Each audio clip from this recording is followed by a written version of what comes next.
We want you to know that it doesn't matter where you are. You can put your boat in the stream any place. It doesn't matter.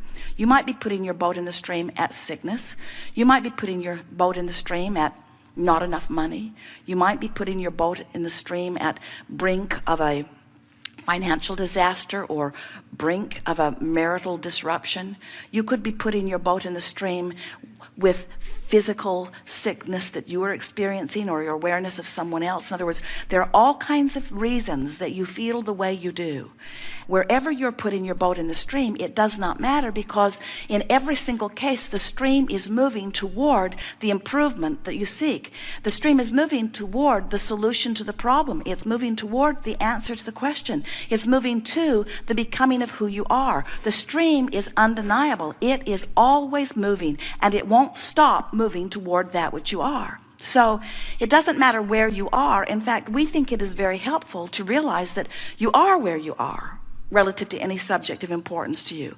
And if you can sort of make peace with where you are, there's this thing that happens to you as you put your boat in the stream mentally.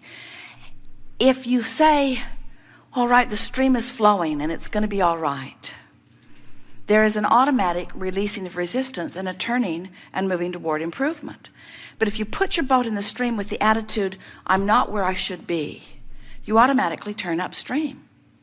If you put your boat in the stream and say, I should have known better, upstream you go. I should do better, upstream you go. Even if you put your boat in the stream and you say, I'm going to try really hard, upstream you go. Feel the difference between, I have a sickness and I'm going to find a way to heal myself, upstream, upstream, upstream, and I am where I am. My physical body isn't where I want it to be, but it's going to get better. Or I am where I am, and I want things to be better. Feel the difference between, I'm going to make this happen, upstream, and I'm going to allow the resources of the universe to help me work this out, downstream. It does not matter where anyone is relative to anything that they want, because these things are always true. Everything that you are living has caused you to ask for more, and that more is already accomplished vibrationally. You just got to chill out. You just got to relax. You just got to let go. You've just got to stop trying so hard. You've just got to stop defending why you want it by explaining how bad it is without it. Every time you're justifying or defending or rationalizing, you're pointing upstream. Even Esther, with all that she hears from us, sometimes will get stuck on the rightness of an issue rather than how the thought she's thinking feels. She'll say, oh, come on, Abraham, you got to give me this one. You know I'm right. You know that what happened here was wrong. You know that that should not have been that way. And we say, we're sure you could poll most of the world, and much of the world would agree with you. Maybe even more would agree with you than would disagree with you. Maybe almost all would agree with you, but it doesn't make any difference. Rightness is not the issue. Alignment is the issue. And every time you push against anything, you are depriving yourself of what you want. There is a war against cancer, a war against drugs, a war against terrorism, a war against poverty, a war against, and every one of them getting bigger. Because you cannot push against what you do not want and be a vibrational match to what you do want. They are two opposite ends of the stick. When you pick up the stick that says money, on one end of it is plenty of money, on the other end of it is not nearly enough money, and the end of the stick with plenty of money feels entirely different than the end of the stick with not enough money.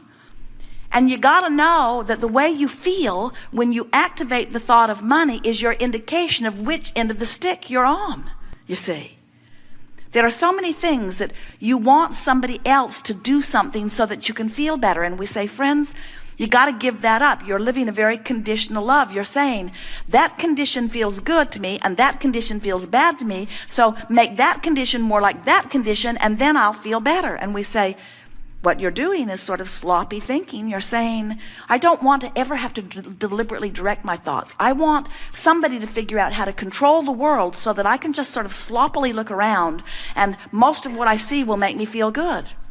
And we say, that isn't what you want at all. You want the variety, and you want the discipline to turn your thoughts toward those things that are a vibrational match to who you really are. You want to use your willpower. You want to use your determination. You want to use your resources, your faculties. You want to use your valor. You want to use everything that you've got girded up. You want to use that toward directing thought. If you will direct your thought toward the things that feel good, you will have not a problem in the world. You cannot have a problem and a solution at the same time. You got one or the other. Which are you beating the drum of? Problem on one of the sticks, solution on the other. Which way are you pointed? Which way are you feeling for? And so many of you, for some reason or another, have become so defensive in your competitive feeling of those who surround you that it seems as if you need to defend why you want something by pointing out the perils of not having it. And that is the biggest trap that we see happening, especially in your culture today. In your culture today, you have no legitimate excuse for negative emotion. Well-being is abounding in such significant proportion to not well-being that you really have to reach hard to find things to focus negatively upon in terms of the scope of the world. And yet it seems to be the orientation, because you've sort of been trained by your mother or father, who you thought was the resource through which all of your good flowed, that unless you plead a needy case, they won't give up the goods. You're not pleading your needy case to the universe.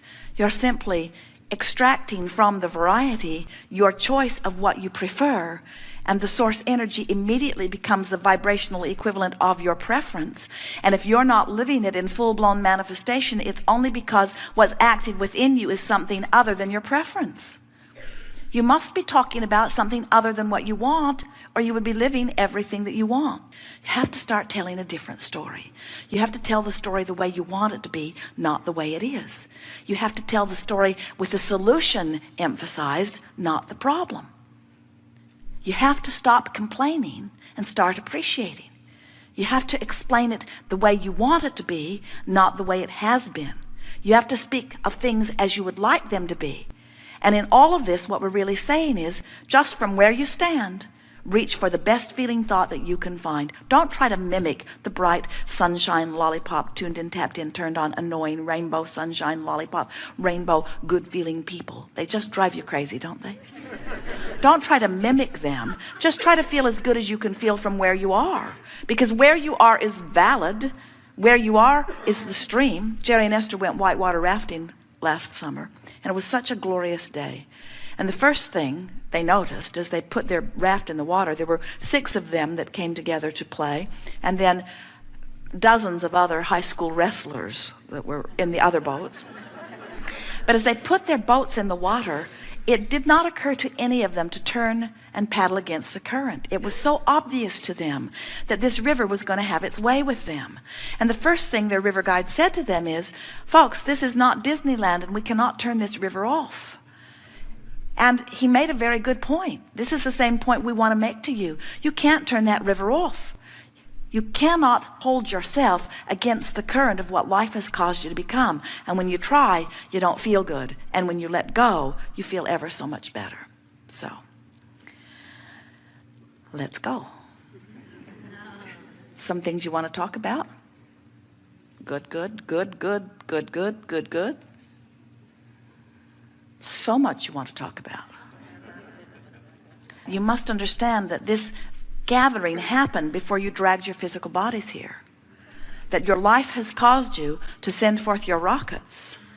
The source within you has met those rockets. And the answers to everything that you want are all queued up for you. So this will be a magnificent unfolding.